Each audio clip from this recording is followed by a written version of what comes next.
boa noite. Hoje, 21 de outubro, nós estamos aqui com mais um Lela Monteiro e muito feliz porque temos a presença de um grande amigo, psicólogo, sexólogo, Dr. Oswaldo Rodrigues Júnior. Oswaldo, seja bem-vindo, é um prazer tê-lo conosco. Obrigado, Valéria. Assim, é muito importante a gente estar aqui, porque eu acho que você está fazendo uma coisa que é a divulgação da discussão científica sobre sexualidade. E nós precisamos fazer isso. Quanto menos dúvidas a gente tiver, melhor a gente conduz a nossa sexualidade. E esse é um trabalho super ótimo que você está fazendo. Muito obrigado. Que bom, é um prazer. E aproveitando a vinda do Oswaldo, nós trouxemos vários livros. Então nós vamos começar hoje, nesta segunda-feira, falando de um dos livros dele, que é Relações Conjugais. Aqui nós temos outros colegas, né? A sua esposa, Carla. E o Vitor Finotelli. Nós três, na verdade, organizamos esse livro, que é uma coletânea de textos que foram apresentações num congresso de terapia de casal. E essa é uma discussão bastante importante na questão da sexualidade, né? Os casais são o foco principal da sexualidade da maior parte das pessoas. E a maior parte das pessoas traz problemas que acontecem nos casais. Uma das razões pelas quais nós queríamos estar discutindo isso, os casais e como eles se formam, como eles se mantêm, quais são as dificuldades dos relacionamentos conjugais, as diferenças, as variedades dos relacionamentos conjugais e também as dificuldades sexuais específicas, que é o capítulo que eu escrevi junto com a Carla e o Ítalo e o Diego lá do consultório também. Então, relembrando para vocês, Relações Conjugais, é feito em parceria com 3 psicólogos do Instituto Paulista de Sexualidade. É um livro não só para o público leigo, mas para os psicólogos que trabalham na área de terapia cognitiva comportamental, para os sexólogos, enfim. É um livro de estudo e um livro para você também, que tem uma relação e que não podemos descuidar dela, né? Então, vale a pena uma leitura com um toque mais científico, mas com boas dicas de quem conhece o assunto.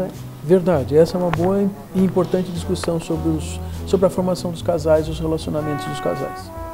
Nós vamos para um outro livro, que é um assunto que interessa muito. Nós já temos algumas perguntas que são sobre parafilias. Vocês que estão aí em casa, sabem o que é uma parafilia? Então eu vou passar essa pergunta para o Oswaldo falar sobre o que são parafilias e o amplo universo da parafilia. Valéria, essa é uma coisa muito interessante e importante. Primeiro, importante porque as pessoas que têm preferências sexuais diferentes normalmente não conversam, não divulgam e não se abrem a respeito. Óbvio que nos últimos 15, 20 anos, com o advento da internet, essas pessoas tenderam a se encontrarem, a se acharem através de mecanismos anônimos e aí conseguem então encontrar novos pares para aquelas preferências sexuais tão diferentes. De toda maneira, quando essas pessoas não encontram alguma pessoa que complemente sua necessidade, elas geralmente já se encontram num relacionamento por uma questão de amor, de afinidades outras, já está casado e sempre pensando, sonhando e lembrando de algumas ideias que eles chamam de fantasias e que na verdade são desejos e expressões sexuais, e às vezes esses desejos são tão diferentes que ao contar até mesmo para a própria parceira ou parceiro, a outra pessoa se assusta.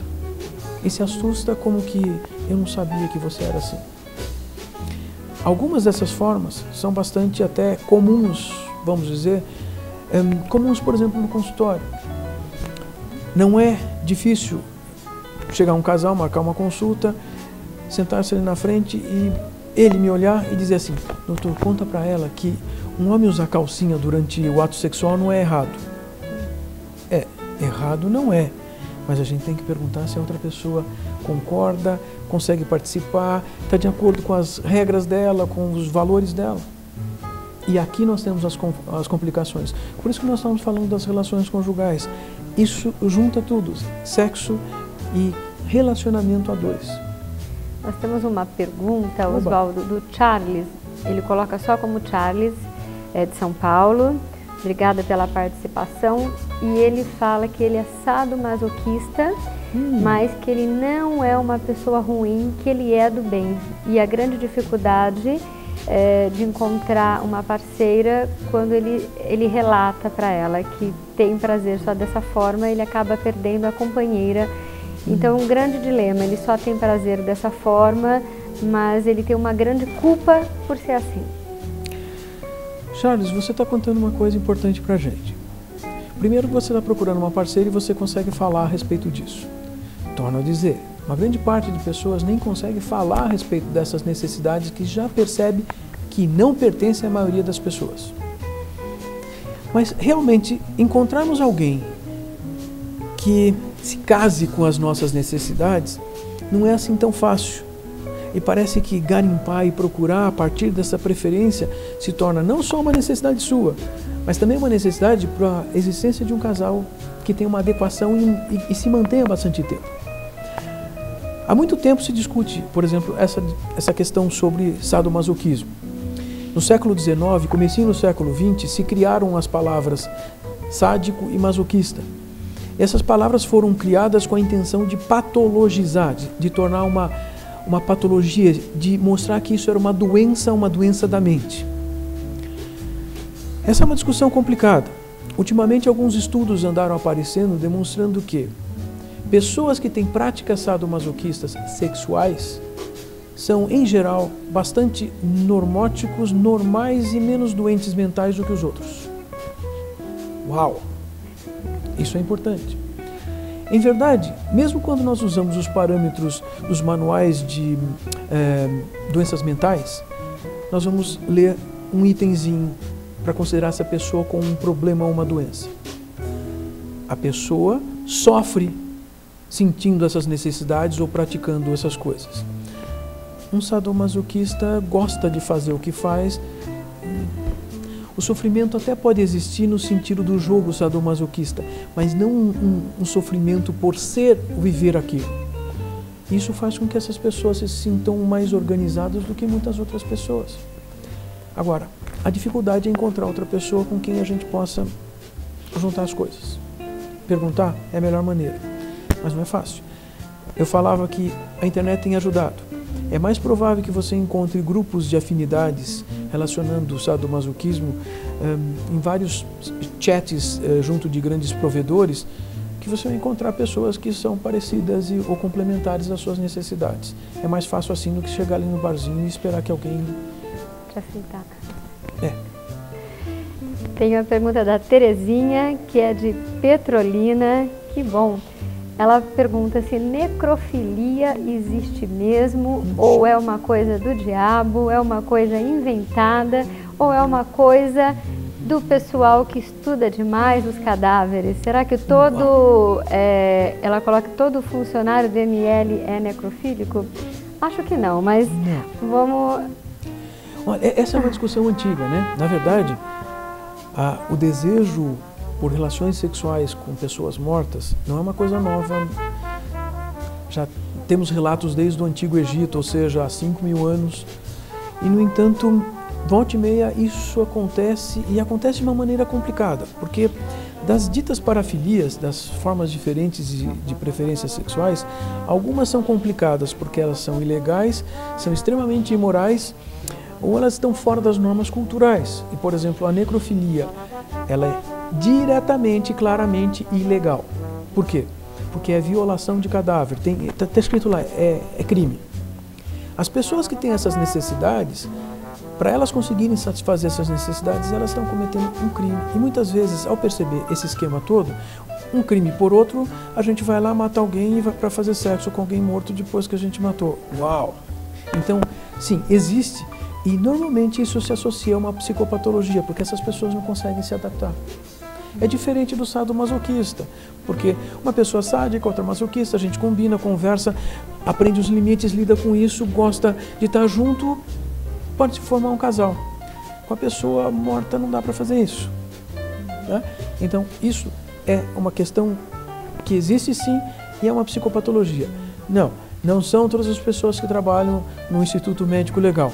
existem histórias de pessoas que já trabalharam em situações de funerária ou no IML, mas a maior parte são violadores de túmulos.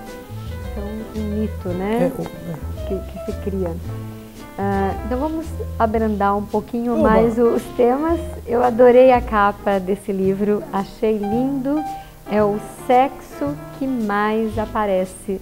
E queria que você falasse um pouco dele, eu acho ele bem instigante. Ele é. Né? Então... a ideia desse livro apareceu pelo sexo que mais aparece. Na verdade, apareceu de uma coisa minha. Eu costumeiramente dou entrevistas a jornalistas. E assim, quando um jornalista começa a me perguntar coisas, eu vou elaborando as respostas. No final das contas, o jornalista precisa de uma frase para colocar na matéria dele. Mas enquanto eu estou elaborando, eu estou escrevendo 3, 4 páginas sobre cada dos assuntos. E eu peguei esses assuntos e coloquei nesse livro. Por quê?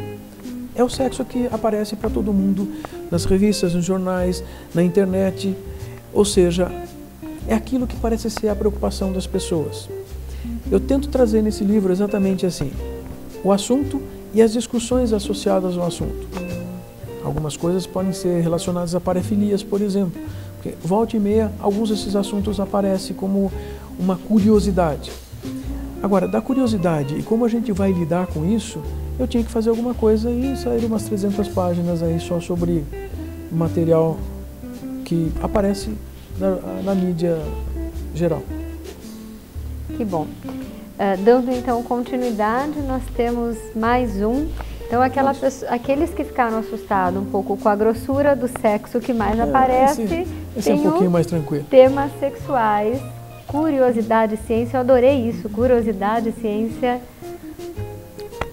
Vários dos temas sexuais que nós estudamos lá no consultório, que lá no Instituto Paulista de Sexualidade nós temos um grupo de estudos, o GPIPS. Nós nos reunimos mensalmente por muitas horas para discutir algumas coisas. Discutir como nós desenvolvemos um questionário para a gente usar no consultório, para descobrirmos, entendermos como as coisas acontecem. E a partir desses estudos a gente vai entendendo algumas coisas que são curiosas até.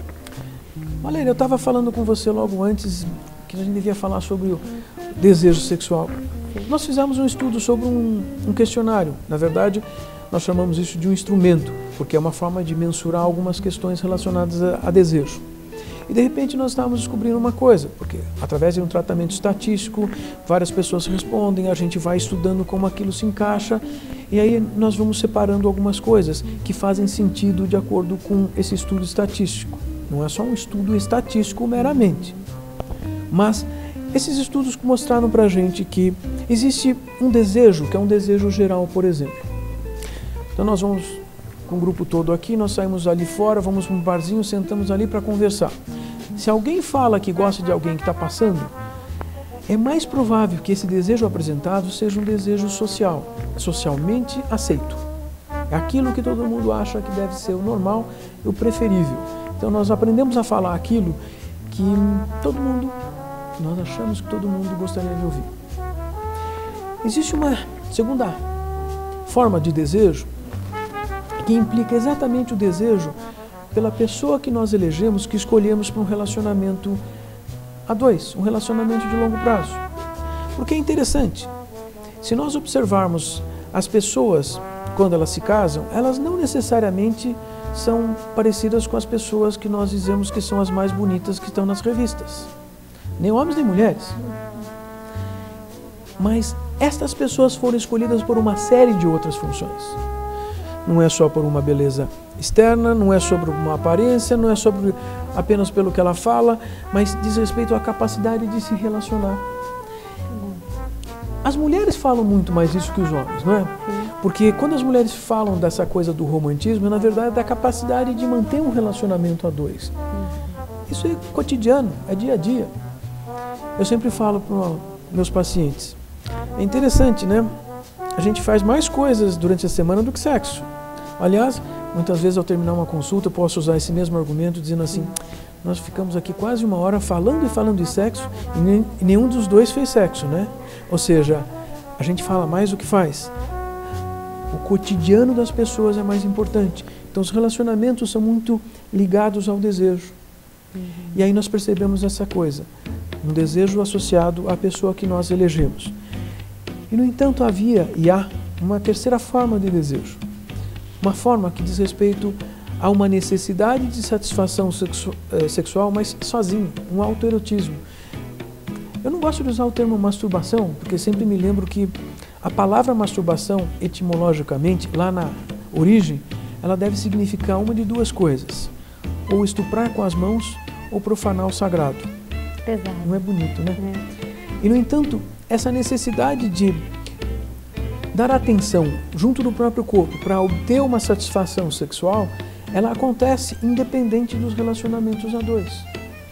Quando nós vamos descobrindo essas coisas, nós podemos ajudar os nossos pacientes a resolverem seus problemas e não se culparem de vários deles, porque muitos chegam dizendo: nossa, mas eu tenho vontade de me masturbar, mas não pode, né? Quem falou? Quem falou? Pode. Aliás, pode. Deve. Em muitos momentos deve. Em muitos momentos deve. E tem mais uma pergunta aqui do Ney, de São José dos Campos.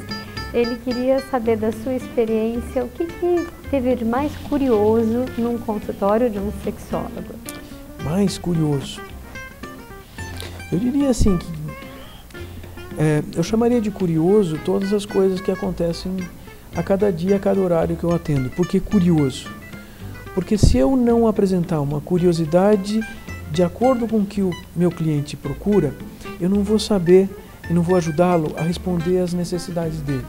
Então eu chamaria isso de curiosidade. Mas eu tenho que dizer uma coisa muito séria. As minhas perguntas ou a minha interação nunca parte da minha curiosidade. Então, isso que nós vamos chamar de curiosidade só vai aparecer quando eu venho a saber algo que diz respeito a como nós estamos andando para resolver o problema daquela pessoa, não a minha curiosidade. Mas eu posso contar uma coisa que a gente uma vez ouviu no consultório. Quer dizer, esse homem tinha uma enorme culpa e de repente aquele dia ele falou assim: eu preciso falar de uma coisa, eu tenho uma vergonha enorme, eu não sei como falar. Estamos sempre trancados dentro da sala, com certeza de que ninguém vai entrar, que o telefone não vai tocar. Se por acaso tocar ou alguém bater na porta, ninguém vai invadir. Ok.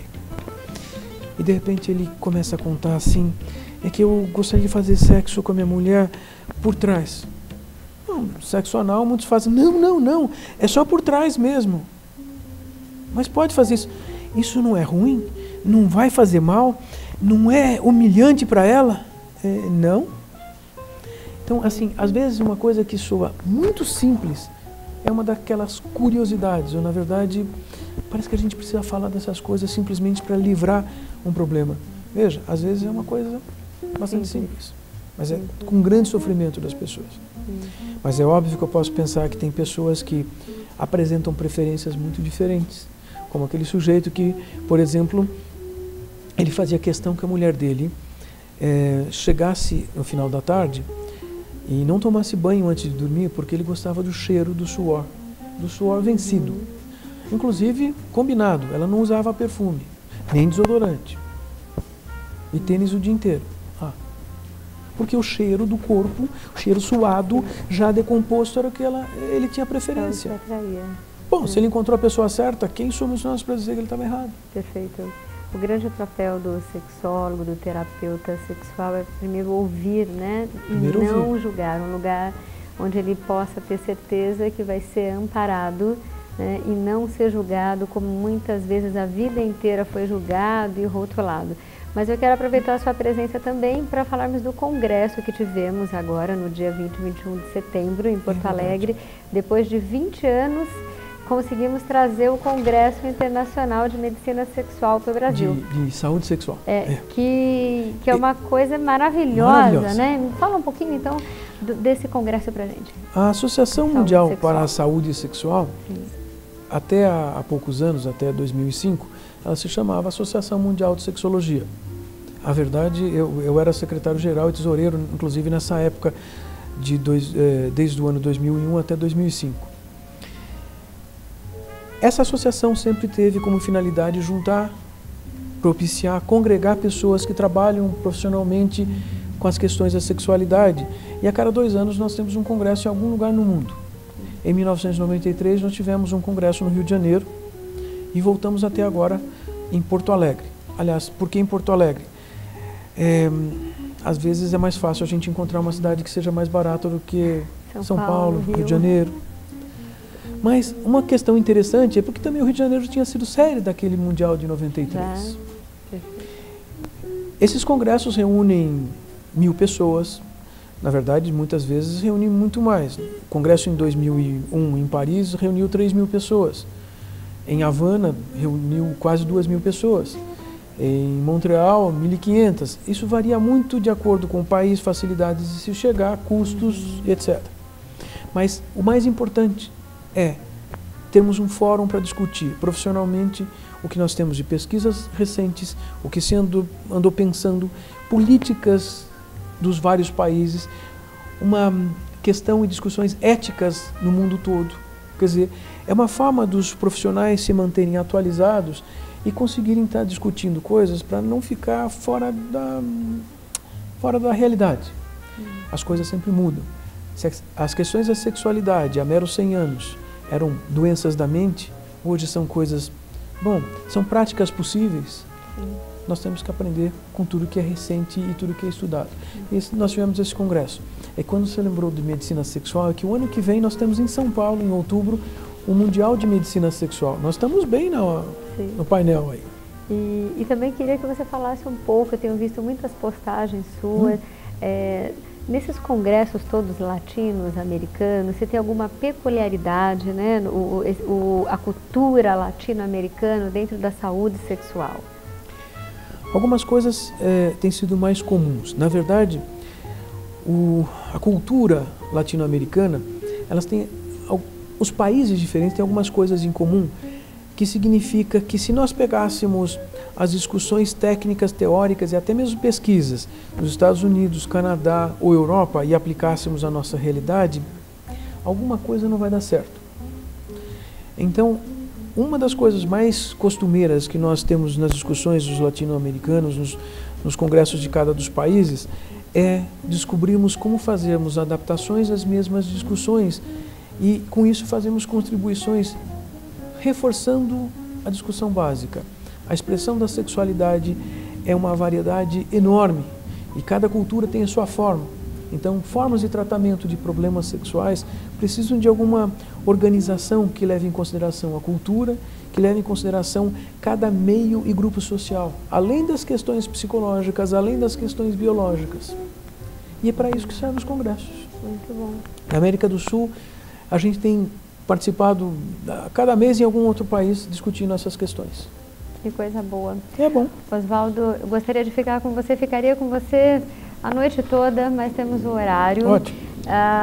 Eu quero agradecer imensamente a presença do Dr. Oswaldo Rodrigues Júnior, que é uma referência no cenário nacional, latino-americano e mundial de saúde sexual. Quero agradecer a Carla, que nos emprestou o Oswaldo por essa noite.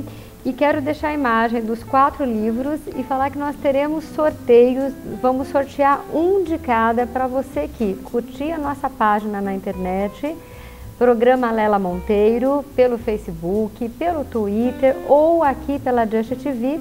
E amanhã já teremos também o programa disponível no YouTube. Então você que quer ganhar qualquer um dos 4 livros, nos acompanhe, compartilhe, comente.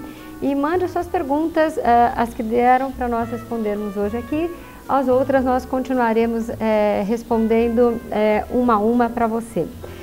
Antes disso, nós tivemos a semana passada o Ayrton Gontoff, do Coroa Metade, e ele nos deixou 5 acessos pelo site do Coroa Metade. Teve muita busca e esses 5 acessos nós estaremos pelas pessoas que participaram, pelas pessoas que vão curtir. Então você que quer ganhar lá, está sozinho e quer achar a sua outra metade, entre no site, tanto da Just como pelo Facebook, ou manda um e-mail. Nós no próximo programa divulgaremos os 5 nomes do site do Coroa Metade e os 4 do livro. Aproveitando que ainda em São Paulo, estamos tendo a Mostra Internacional de Cinema e esse ano estamos homenageando o Stanley Kubrick com o filme, né? Você falou agora há pouco do Laranja Mecânica, mas esse ano De Olhos Bem Fechados, com a Nicole Kidman e o Tom Cruise. É um casal que entra em crise e o marido sai buscando uma orgia e vai parar num baile de máscaras. É um filme muito interessante, ainda tem 2 exibições dentro da mostra, no dia 26 e dia 31 em São Paulo, se não pelo YouTube, acho que em breve nas locadoras. Então a nossa sugestão de hoje é De Olhos Bem Fechados, um filme atual, e a sugestão que o Oswaldo falou, não deixe de ver Laranja Mecânica também. São 2 filmes que têm uma temática sexual muito importante, né? O Laranja Mecânica é bem patologia, mas o outro filme do Stanley Kubrick diz respeito a problemas que os casais enfrentam, gente. Olha só. Do dia a dia. Do dia a dia. E nós temos que tomar cuidado, porque às vezes nós achamos que as soluções mais mirabolantes são as melhores e às vezes as mais simples são as melhores. Então, de repente, pega aí a sua companheira ou o seu companheiro, vão no cinema, aproveita essa dica de filme. Os livros do Oswaldo, quer dar uma dica onde eles podem comprar o seu livro, Oswaldo? Bom, lá no Instituto Paulista de Sexualidade, é óbvio, podem comprar. Mas eles estão à venda em livrarias virtuais. É bastante comum você procurar os livros com meu nome e achar em várias livrarias. Ontem mesmo eu estava procurando assim, nossa, tem aqui, tem ali. Então, hoje é mais fácil nós conseguirmos os livros pela internet do que irmos até a livraria. Eu sei que desses 4, pelo menos os 2 da Zagodoni estão nas grandes livrarias, com certeza. Mas a questão é que, assim, se chegarmos naquela livraria e não tiver um, o que nós vamos fazer, né? Mas esses 2 livros, eles têm sido distribuídos no país todo. Eu levo para todos os congressos de psicologia que eu vou, né? Então, você que trabalha com o tema ou quer manter o seu relacionamento saudável, boa indicação de livros, aproveite e compra um, depois compra o outro. E é bom, né, às vezes, lermos a 2, né? Ler um pouquinho antes de dormir. Boa ideia, Valéria. Essa é uma coisa interessante que todo casal deveria aproveitar. Ler um livro sobre sexualidade juntos, porque parece que isso ajuda os 2 a manterem foco. Sabe que eu faço isso? Às vezes eu peço para o meu marido ler para mim antes de dormir e eu adoro. Fica muito mais marcado. Eu acho que dá para a gente fazer algumas dinâmicas, né? Ler um livro a 2 de sexualidade, tá aí um presente para um e para o outro. Quem sabe ler um livro, fazendo uma massagem no pé, tomando um vinho, ouvindo uma boa música, né? Então, muito obrigada, Oswaldo. Obrigada, meninos, pela ajuda. Obrigado vocês que estão nos assistindo. Mande suas dúvidas, sugestões, toda segunda, 9h15, aqui na Just TV. Obrigada. Women don't. They basically just don't think like that. Millions of years of evolution, right? Men have to stick it in every place they can, but for women it is just about security and commitment and whatever the fuck else. A little oversimplified, Alice, but yes, something like that. If you men only knew. I'll tell you what I do know is you got a little stoned tonight, you've been trying to pick a fight with me, and now you're trying to make me jealous. You've never been jealous about me, have you? No, I haven't. And why haven't you ever been jealous about me? Well, I don't know, Alice. Maybe because you're my wife, and I know you would never be unfaithful to me. You are very, very sure of yourself, aren't you? No. I'm sure of you.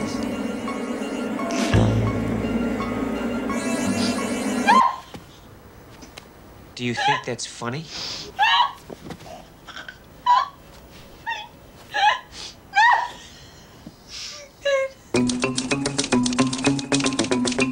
I need a cloak with a hood and a mask. Okay, I think we'll find something for you.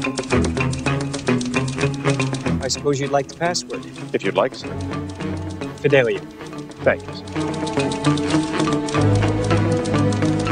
I don't think you realize the danger you're in now. You've been way out of your depth. You've got to get away before it's too late. I love you.